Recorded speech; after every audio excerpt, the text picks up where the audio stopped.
तर बाबानं डागेश भाई असला लोळालता की नाही, एवढा लोळालता की नाही, लय खुश झालती. त्याला कुठली नटीने त्याला प्रपोज केलता काय माहित. परत म्हटला मला कुठल्या नटीने बिटीने प्रपोज केलं नाही, त्याला मी बिस्किट पोळा टाकलेला म्हणून लोळालता एवढा आनंदानं. उठ म्हटलं नटी आली म्हटलं लगेच उठला. मग काय भावाला ती नटी नाही ती. मग काय त्याला म्हटलं भावा तुला पण नटी नाही मला पण नटी नाही, अशीच आपली जिंदगी झाट आहे म्हटलं. जाऊ दे म्हटलं, देव आपल्याला बघून गेल कधी तर म्हटलं, असू दे. मग काय तिथनं आलो गाडीत, मेथीची भाजी तीन बनवायचं नियोजन लावलं.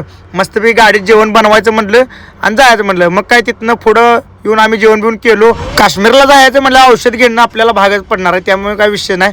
मग काय मग इथं भटिंड्याला आलो, मस्तपैकी पार्सल घेतलं 4 बाटल्या. आणि आत्ता पार्सल घेतलं ओल्ड, मग नाही रॉयल स्टॅग विषयच नाही. कारण पण्या म्हटला मी रॉयल स्टॅग, मी पण रॉयल स्टॅगच घेतो, पण थंडीमुळे ओल्ड मग घेत होतो. मग काय रॉयल स्टॅगच्या 4 खांब घेतलं, कारण तिथं आता बर्फ फुल पडायला चालू आहे म्हणून 4 बाटल्या घेतल्या. मग काय गाडीत तवर आणि दुपारीच्या टायमाला जेवण बनवायचं होतं.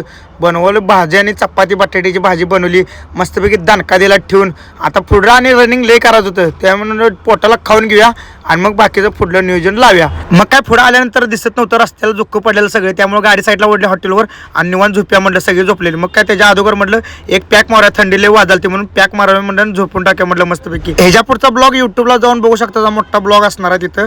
युट्यूबला जाऊन बघा, व्लॉगर बंड्या 09 असं नाव आहे युट्यूबचं, तर तिथे जाऊन सपोर्ट करा.